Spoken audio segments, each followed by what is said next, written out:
अस्सलाम वालेकुम दोस्तों, आज हम बात करेंगे कनाडा के टेम्परेरी रेजिडेंस वीज़ा के मतलब। जब हम टेम्परेरी रेजिडेंस वीज़ा कहते हैं तो इसमें स्टडी वीज़ा भी शामिल है, इसमें टूरिस्ट वीज़ा भी शामिल है और इसमें विजिटर वीज़ा भी हम इसको कह सकते हैं।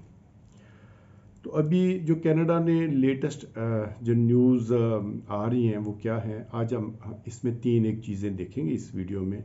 यानी कि लेटेस्ट क्या अपडेट है इस बारे में, क्या ट्रेंड चल रहा है, और फिर नंबर 3 के कुछ क्वेश्चन आंसर हैं, लोगों के डाउट हैं वो मेरे से मालूम करना चाह रहे थे, तो मैंने कहा चले मैं वो इस वीडियो में भी वो शामिल कर देता हूँ।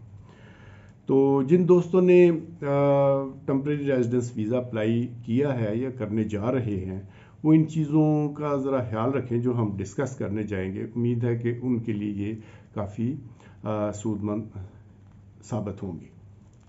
तो टेम्परेरी रेजिडेंस वीज़ा यानी कि विजिटर वीज़ा, टूरिस्ट वीज़ा या आप क्या लें कि स्टडी वीज़ा, ये सब जो है ना टेम्परेरी रेजिडेंस में आते हैं।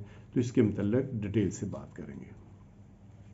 इससे पहले कि हम वीडियो की डिटेल में जाएं तो आपसे रिक्वेस्ट है कि ट्रैवल ट्री चैनल को आप सब्सक्राइब कर लें ताकि आप आइंदा आने वाली वीडियोस जो हैं उसका नोटिफिकेशन जल्द पहुंचे। तो सबसे पहले आते हैं कि अपडेट जो है वो 2024 के स्टार्ट में ही कैनेडियन गवर्नमेंट ने अनाउंस किया था कि हम जो है टेम्परेरी रेजिडेंस वीज़ाज़ की रेशियो जो है वो कम से कम 6% कम कर रहे हैं। तो एक्चुअली 6% कम करना ये बहुत ज़्यादा रेशियो में शामिल है, तो एकदम वो 6% कम नहीं कर सकते थे। तो उन्होंने तकरीबन 1-1.25% जो है रेशियो इसको कम किया। फिर उन्होंने अप्रैल में दोबारा अनाउंस किया जी कि हम इसको मज़ीद कम करेंगे। तो अभी तक जो रेशियो उन्होंने रिड्यूस की है तो वो तकरीबन 2-2.5% के लगभग है, लेकिन वो चाहते हैं कि इस साल 2024 में इसको हम 6% पे ले जाएं। तो बाकी जो है इसमें घबराने की ज़रूरत नहीं। किन लोगों की रिजेक्शंस आ रही हैं वो भी आगे चल के हम उसका रीज़न भी देख लेते हैं ट्रेंड के अंदर, तो वो भी चीज़ें क्लियर हो जाएंगी ताकि आप उस चीज़ का भी जो है वो बंदोबस्त रखें और एहतियात करें अप्लाई करते हुए।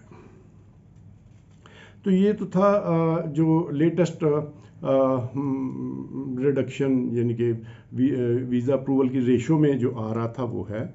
और अभी जो बाकी जो चीज़ें हैं जो इसमें हमने डिस्कस करनी है, जो क्वेश्चन आंसर्स हैं वो है कि जी आप किन चीज़ों पे जब आप अप्लाई करते हैं, वीज़ा अप्लाई करते हैं तो कितनी देर का वीज़ा अप्लाई करें या कितनी देर का मिलता है। ठीक है, तो उसमें देखा ये गया है कि जितनी ये कनाडा का सिर्फ ये ट्रेंड है कि जितनी देर की वैलिडिटी है आपकी पासपोर्ट की, अगर वो 10 साल की है तो आपको 10 साल का मल्टीपल वीज़ा लगा देते हैं अगर उन्होंने वीज़ा आपको अप्रूव करना है। अगर वो 5 साल की है तो 5 साल का लगा देते हैं, अगर वो 4 साल की है तो किसी को 3 साल का भी लगा दिया, किसी को 1 साल का लगा दिया। तो ये डिपेंड करता है वीज़ा कौंसलेट पे कि वो किसको कितना वीज़ा दे। लेकिन इनका ट्रेंड यही है कि जितनी वैलिडिटी होती है पासपोर्ट की वो उतना ही वीज़ा आपको लगा के देते हैं। तो क्वेश्चन ये था कि जी मेरा जो वीज़ा है टेम्परेरी रेजिडेंस का विजिटर वीज़ा लगा हुआ था, 10 साल मल्टीपल वीज़ा मुझे दिया गया। तो जब मैं उधर गया तो मुझे उन्होंने 1 माह का वीज़ा की एंट्री दी, यानी कि एंट्री वीज़ा उनको एंट्री की परमिशन जो है सिर्फ 30 डेज़ की वो दी। तो ऐसा क्यों है? तो इसमें आंसर ऐसे है कि ये डिपेंड करता है उधर पोर्ट ऑफ एंट्री पे जो इमिग्रेशन ऑफिसर्स बैठे होते हैं वो आपसे डिफरेंट क्वेश्चन करते हैं और आपसे जज करते हैं कि आप किस तरह के विजिटर हैं, आप क्या चाहते हैं। क्यों? उसकी वजह ये है कि आजकल जो है खासकर Asian countries, India, Bangladesh, Nepal, Pakistan, Sri Lanka, इन कंट्रीज़ में जो टेम्परेरी रेजिडेंस पे लोग टूरिस्ट वीज़ा पे जाते हैं वो मोस्ट ऑफ द पीपल जो हैं वो उधर जाके स्लिप हो जाते हैं। यानी कि या तो वो पोर्ट के ऊपर ही असाइलम क्लेम कर लेते हैं या एंटर होने के बाद वो असाइलम क्लेम कर लेते हैं।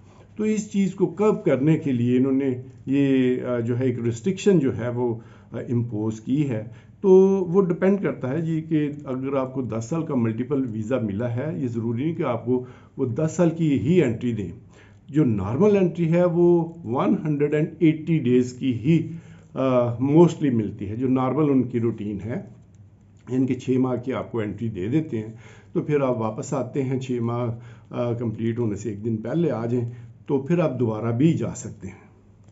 तो दूसरा क्वेश्चन जो है वो भी इसके साथ ही रिलेटेड था कि जी मेरा 3 साल का वीज़ा था और मुझे जो है उन्होंने 15 दिन की एंट्री दी। तो उसमें इस तरह से है कि ये जो जब आपसे वो क्वेश्चन आंसर करते हैं वो आपसे जज करते हैं, जो आप टूरिस्ट एज ए टूरिस्ट आए हैं, तो अगर आपका या आप किसी की फंक्शन पे आए हैं, फंक्शन कब है, वो इन चीज़ों को देखते हुए वो कैलकुलेट कर लेते हैं जी अच्छा जी हम आपको 15 दिन की एंट्री दे देते हैं। या वो ये देखते हैं कि जी आपका रिटर्न टिकट जो है वो 20 दिन के बाद का है, तो वो आपको 20 दिन की एंट्री ही देंगे। ठीक है, तो इस पे जो है it is entirely depend upon the immigration officer, उसको आपने सेटिस्फाई करना है हर सूरत में, तब जाके वो आपको 180 डेज़ की एंट्री देगा। फिर उसके बाद एक क्वेश्चन था जी कि मेरा 10 साल का मल्टीपल वीज़ा लगा हुआ था, तो मुझे उन्होंने एक तो 35 डेज़ की एंट्री दी और उसके बाद उन्होंने मुझे जो है कहा जी कि आप जब दोबारा आएँ तो आपका ये वीज़ा जो लगा हुआ है 10 साल का, ये काम नहीं आएगा। जी बिल्कुल, ये उन केसेस में होता है, ये इनके थाउजेंड्स में एक केस हो जाता है ये इस तरह का कि अगर एक बंदे का ज़्यादा वीज़ा लगा हुआ है 5 साल का या 10 साल का और उसको उन्होंने कम एंट्री दे दी, चंद डेज़ की दे दी या एक मंथ की दे दी, और साथ वो लिख देते हैं कि नेक्स्ट टाइम जब आप आएंगे तो आपका ये वीज़ा जो है दैट इज़ यूज़लेस, आप दोबारा वीज़ा लेके आएँ।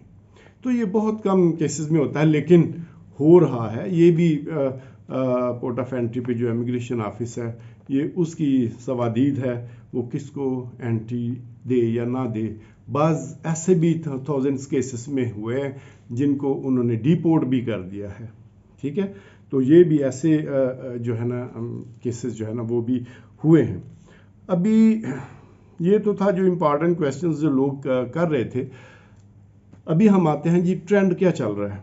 अक्सर लोग पूछते हैं सर अप्रूवल ट्रेंड क्या है।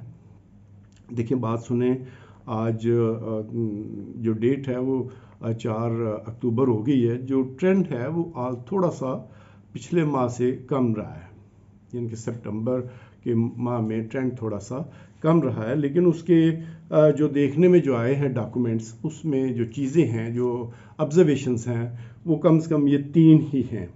एक तो जो है वो बिल्कुल कोरे पासपोर्ट थे, यानी कि सादा ब्रांड न्यू पासपोर्ट था, साथ कोई ट्रैवल हिस्ट्री नहीं है, तो वो जो है उनको उन्होंने रिजेक्ट किया है। फिर उसके बाद ऐसे हैं कि जी आपने जो डॉक्यूमेंटेशन की है, डॉक्यूमेंट्स लगाए हैं, उसमें कोई ना कोई फेक डॉक्यूमेंट निकल आया है, तो वो फेक डॉक्यूमेंट्स उन्होंने लगा के वापस किए हैं। तो कुछ केसेस ऐसे भी नज़र आए हैं कि वो फेक डॉक्यूमेंट्स की वजह से उन्होंने 5 साल का जो है वो बैन भी लगा दिया। तो ये तो हैं जी सारी चीज़ें जिसको देखते हुए जब आप जो अप्लाई करना चाह रहे हैं, मेरे दोस्त, मेरे रिलेटिव्स, मैं उनको जो है एडवाइस करता हूँ कि आप अपनी डॉक्यूमेंटेशन जो है वो बिल्कुल जेन्युइन रखें। लगना ना लगना वो आप अल्लाह पे छोड़ें, और अपने डॉक्यूमेंट्स जो हैं उनकी प्रेपरेशन जो है वो बिल्कुल ट्रू डॉक्यूमेंट्स लगाएं और फेक डॉक्यूमेंट से अवॉइड करें, ताकि वो आप बैन से बच सकें। बाकी जो है रिस्पांस टाइम जो है वो बड़े कम केसेस में कम हुआ है। अदरवाइज़ जो रिस्पांस टाइम देखने में आया है मैक्सिमम 30 डेज़ में, वो आपको कहते तो वो हैं जी 92 डेज़ पे चला गया है, लेकिन सितंबर में उन्होंने तकरीबन 30-35 डेज़ में मोस्ट पीपल जो है उनको रिस्पांस मिला है। और अभी कुछ जो ब्लॉकेड है वो आगे चला गया है, जो उन्होंने 94 डेज़ का अभी रिस्पांस टाइम दिया है। तो इसमें घबराने की ज़रूरत नहीं। जो भाई अप्लाई कर रहे हैं वो 94 डेज़ के बाद का अपने जो है ट्रैवल प्लान जो है उसको तरतीब दें और उस पर अमल करें। तो इंशाल्लाह ताला आपसे बात होगी नेक्स्ट वीडियो में।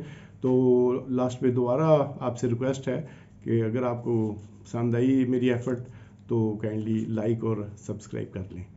शुक्रिया, अल्लाह हाफिज़।